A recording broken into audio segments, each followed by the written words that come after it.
তাবিঈন, তাদের কাছ থেকে তাবিঈন, এইভাবে করে সিলসিলা এখনো পর্যন্ত দুনিয়ায় চলছে। আর কিয়ামত যতদিন সংগঠিত না হবে ততদিন পর্যন্ত কোরআন হেফাজতের দায়িত্ব আল্লাহ এই বান্দাদের ভিতর থেকে এক শ্রেণীর মানুষকে আল্লাহ নির্বাচিত করবেন। এখন এখানে বসে আছেন যারা, কারণ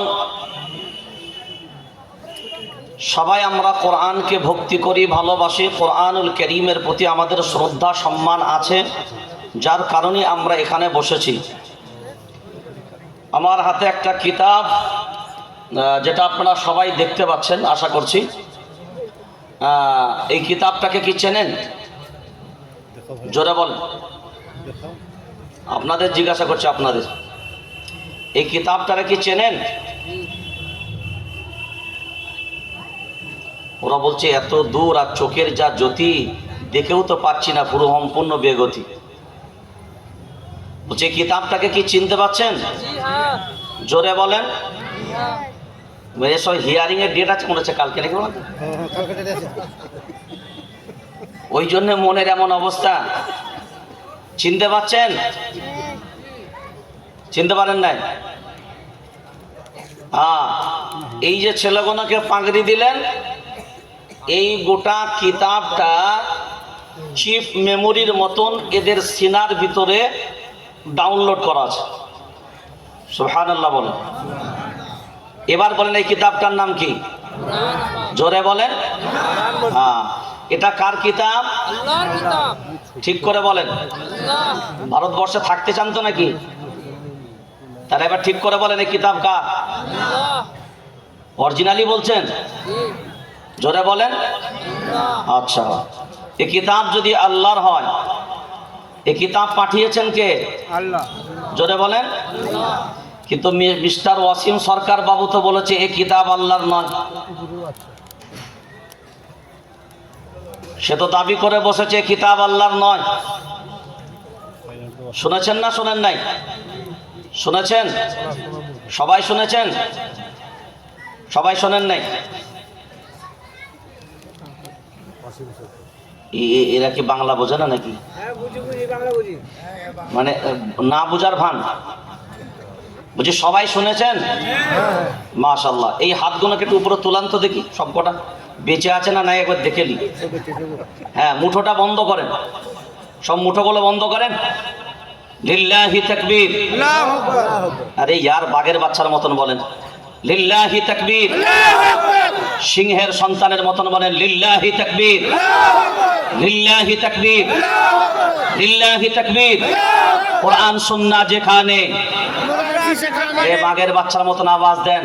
আরে এসআইআর হোক আর এনআরসি হোক, এই দেশের আসল ভূমিপত্র হচ্ছে এ জাতি মুসলমান।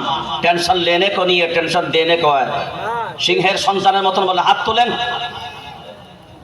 কোরআন সুন্নাহ যেখানে, আমরা আছি সেখানে। আহলে হক যেখানে, আমরা আছি সেখানে। উলামায়ে কেরাম যেখানে, আমরা আছি সেখানে। মদ জুয়া যেখানে, আমরা নাই সেখানে। সুদ হারাম যেখানে, আমরা নাই সেখানে। অন্যায় জুলুম যেখানে, আমরা আছি সেখানে। ন্যায় আছে যেখানে, আমরা আছি সেখানে। লিল্লাহি তাকবীর। আল্লাহু আকবার। মাশাআল্লাহ। এবার হাত নামান। বুঝলাম যে সবকটাই বেঁচে আছে। এই কিতাব আল্লাহ, এটা আমরা সবাই বিশ্বাস করি, এতে কোনো সন্দেহ নাই। সেটা অসীম সরকার বলুক আর তার 14 গোষ্ঠীও যদি এসে বলে এ কিতাব আল্লাহ, এতে কোনো সন্দেহ নেই। বেটা ভারতবর্ষের জমিনে এই দুঃসাহসিকতার পরিচয় দিতে পারে, এর থেকে বড় আফসোস আর নাই। এই দেশ এই কারণে স্বাধীন করা হয়নি, এই দেশের ভিতরে দ্বিচারিতা চলবে। এই দেশের মাটিতে আজকে মুসলমানদেরকে তাদের নিজের অস্তিত্ব বাঁচানোর জন্যে, এই দেশের তারা নাগরিক, তাদের নাগরিকত্ব প্রমাণ করার জন্যে আজকে তাদেরকে মাঠে নামতে হবে। এটা আমাদেরকে ভাবতেও লজ্জা লাগছে। যদি আমার মনে হয় গান্ধীজির মতন মানুষও যদি বেঁচে থাকতো, লজ্জাই মনে হয় আন্না হাজরার মতন ধন নাই বসত।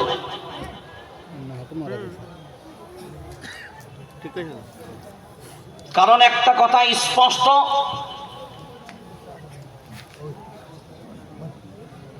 ইউরিদুনা আন ইউতফিউ নূরাল্লাহি বিআফওয়াহিহিম ওয়াল্লাহু মুতিম্মু নূরিহি ওয়ালাউ কারিহাল কাফিরুন। দুনিয়ার সব জালিমগণ যদি ঐক্যবদ্ধ হয়, যদিও তারা এক, আল কুফরু মিল্লাতুন ওয়াহিদা, সব জালিম বেঈমানগণ এক, তারপরেও আমি আল্লাহ বলছি শুনে রেখে দাও, সারা পৃথিবীর জালিমগণ যদি ঐক্যবদ্ধ হয়, তাদের দ্বারাতেও সম্ভব নয়। তাদের 14 গোষ্ঠীকেও যদি লাগিয়ে দাও, তাদের দ্বারাতেও যদি সম্ভবপর না হয়, 32 গোষ্ঠীকেও লাগাও, তাদের দ্বারাতেও যদি সম্ভব না হয়, 70 গোষ্ঠীকেও মাঠে নামাও, তারপরেও চেষ্টা চালাও, আমি আল্লাহ বললাম শুনে রেখে দাও, ইসলামের একটা পশম বাঁকা করার ক্ষমতা না তোমার আছে, না তোমার 70 গোষ্ঠীর আছে। কালও ছিল আল্লাহর কিতাব, আজও আছে আল্লাহর কিতাব, আর আগামীতেও থাকবে আল্লাহ। জোরে বলেন কিতাব। হ্যাঁ, মনে মনে ভাবছো হাজার রকমের চক্রান্ত করে এই জাতির মানচিত্র থেকে দ্বিচারিতা করে মুসলমানদেরকে মিটাবে। মনে রেখে দাও, দায়িত্বহীন কণ্ঠে একটা কথা বলে রাখলাম, এই দেশ থাকবে যতদিন, মুসলমানও থাকবে ততদিন। কারোর বাপের হিম্মত নাই, কারণ हम ओ ईंटा नहीं जो दीवारों से टूट जाए, हम तो वो पत्थर है जो पहाड़ों से भी टकरा जाए, फिर भी कोई पहाड़ नहीं जो हमें तोड़ सके, हिंदुस्तान तो क्या दुनिया में भी किसी माई का लाल नहीं जो मुसलमान को दुनिया से मिटा सके।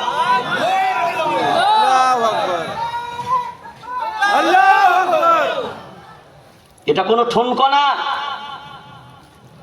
এ জাতি আছে, আসমানের ছাদ মাথার উপরে পেয়েছো ফিরি, এ থাকবে না, আসমানের ছাদ মাথার উপরে পাওয়া যাবে না। হ্যাঁ চলেন, এই কিতাব আল্লাহর, এতে কোনো সন্দেহ নাই। তুই বললেও কি আর না বললেও কি, আমরা যেমন ভাবে মানছি তেমন ভাবেই মানব। তোর বলার জন্য যারা পরিমাণ আমাদের ভিতর থেকে কোরআনুল কারীমের ভিতরে কোনো দুর্বলতা পয়দা হবে, জোরে বলেন হবে। হ্যাঁ বেটা, কয় কি চ্যালেঞ্জ করো আমার সাথে। হ্যাঁ, এখনো মুততে শেখে নাই, সে আবার নাকি কোরআনের ব্যাপারে বলে চ্যালেঞ্জ করো। তো আমি বলেছিলাম ভাই মিডিয়ার সামনে, আমি অ্যাকসেপ্ট করলাম তোমার হাতে প্রশাসন আছে,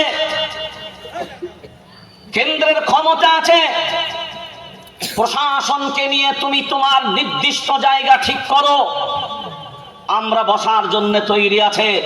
তবে শর্ত হলো একটা,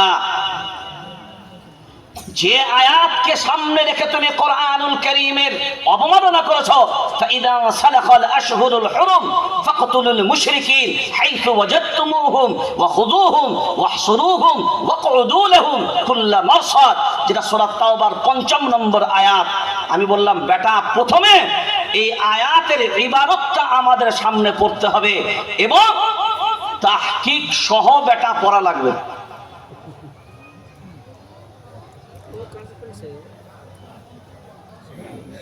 কোনটার অতীতের মানে, কোনটার বর্তমান মানে, কোনটার ভবিষ্যৎ মানে, এর মাসদার কি হবে, এর বাদ কি হবে, তুই এগুলো সামনে নিয়ে তারপরে বস। বড় আফসোস লাগে এগুলো আমাদের মাঝখানে।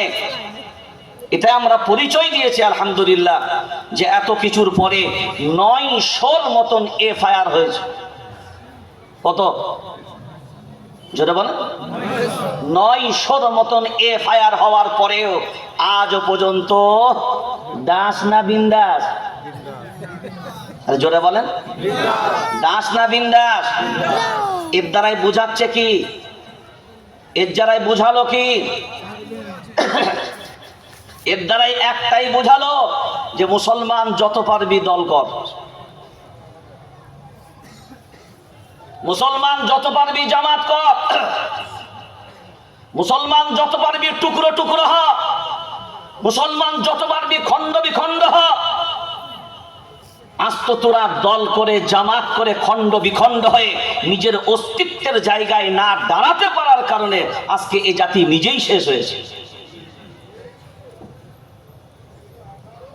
এই কিতাব কি অরিজিনাল না ভেজাল? অরিজিনাল। জোরে বলেন নাম্বার ওয়ান না ভেজাল? Number one. জোরে বলেন ওয়ান। যে রব আমরা পেয়েছি নাম্বার ওয়ান না ভেজাল? ওয়ান। যে নবী আমরা পেয়েছি নাম্বার ওয়ান না ভেজাল? Number one.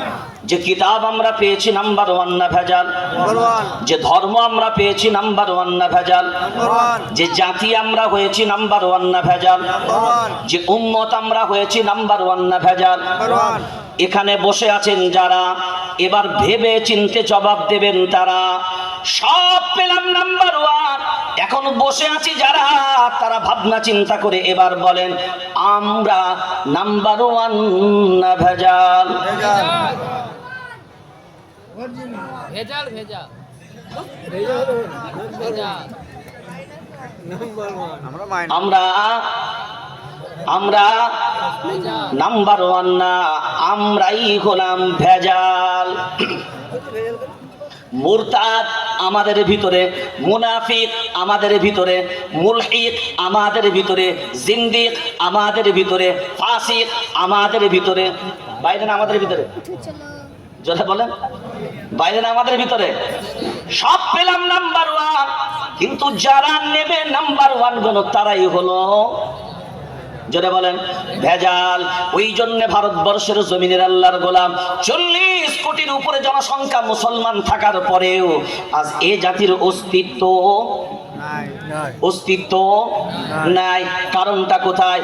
আমি তবলিগ, তুমি ফুরফুরা, আমি দেওবন্দি, তুমি বেরেলি, আমি হানফি, তুমি শাফি, আমি মালিকি, তুমি হাম্বালি, আমি কাদরিয়া, তুমি চিশতিয়া, আমি নকশবন্দিয়া, তুমি মুজাদ্দিদিয়া, আমি মুতাজিলা, তুমি খাওয়ারিজ, আমি নাজ্জারিয়া, তুমি জাবারিয়া, আমি মুশাব্বিয়া, তুমি নাজিয়া, আমি জামাত ইসলাম, তুমি আহলে হাদিস, আমি আজানগাছি, তুমি পিয়ারডাঙ্গা, আমি চরমনাই, তুমি সরসনাই, আমি পিলা পাগড়ি, তুমি লাল পাগড়ি, আমি হলুদ পাগড়ি, আমি তমুক পাগড়ি, আমি এ জামাত, তুমি সে জামাত, আমি শিয়া, তুমি সুন্নি, আমি এ দল, তুমি সে দল। সব কিছুই বললি বল, ওরে এত দল এত জামাত বললি বল, আসলে অরিজিনাল তুই মুসলমান এটা হ্যাঁ কি না বল? বললি তো এত দল, বললি তো এত জামাত, বললি তো এত কিছু, কিন্তু যদি আমরা বিবেক দিয়ে মূল্যায়ন করে দেখি, আজ যদি আমাদের ভিতরে এই ইত্তেফাক না তৈরি হতো, যদি আমাদের ভিতরে ইত্তেহাদ থাকতো, তাহলে মনে রেখে দিবেন, খুব বিনয়ের সাথে বলছি, তাহলে এ জাতি কোনো ঠুনকো জাতি, ঘুরে দিচ্ছি। জোরে বলেন ঠুনকো জাতি নয়। কারণ নমরুদের দৌড় আমরা দেখেছি, তখনও কিন্তু আমরা সংখ্যালঘু ছিলাম, পরাজয় বরণ করিনি। ফিরাউনের দৌড় আমরা দেখেছি, আমরাই সংখ্যালঘু ছিলাম, পরাজয় বরণ করিনি। বদরের প্রান্তরেও আমরা দেখেছি, আমরাই সংখ্যালঘু ছিলাম, সেখানেও পরাজয় বরণ করিনি। খন্দকের প্রান্তরেও আমরা সংখ্যালঘু, পরাজয় বরণ করিনি, আমরাই বিজয় লাভ করেছি। উহুদের প্রান্তরেও আমরা সংখ্যালঘু, পরাজয় বরণ করিনি, আমরাই বিজয় লাভ করেছি। মুতার প্রান্তরেও আমরা সংখ্যালঘু, পরাজয় বরণ করিনি, আমরাই বিজয় লাভ করেছি। সব জায়গায় সংখ্যালঘু, আমরা পরাজয় বরণ করিনি, আমরাই বিজয় লাভ করেছি। আর আজকে ভারতবর্ষে আমরা সংখ্যালঘু না সংখ্যাগুরু? আরে জোরে বলেন, জোরে বলেন, সংখ্যা সংখ্যা লঘু। ফিরাউনের জামানাতেও সংখ্যা লঘু, নমরুদের জামানাতেও সংখ্যা লঘু, বদরের প্রান্তরেও সংখ্যা লঘু, খন্দকের প্রান্তরেও সংখ্যা লঘু, উহুদের প্রান্তরেও সংখ্যা লঘু, মোতার প্রান্তরেও সংখ্যা লঘু। সব জায়গায় পরাজয় না বিজয়? জয়। সব জায়গায় বিজয়। তো সব জায়গায় বিজয় হবার কারণটা, সব পেয়েছি নাম্বার ওয়ান, আর বিজয়ের কারণ ছিল বদরের প্রান্তরে 313 জন যারা ছিল, মানে সবই তো নাম্বার ওয়ান, কিন্তু যারা পেয়েছে তারাও ছিল ভেজাল না নাম্বার ওয়ান? Number one. জোরে বলে। Number one. হ্যাঁ, তারা 313 জন পেয়েছে সব নাম্বার ওয়ান, তারাও ছিল নাম্বার ওয়ান। ওই জন্যে করে দিয়েছিল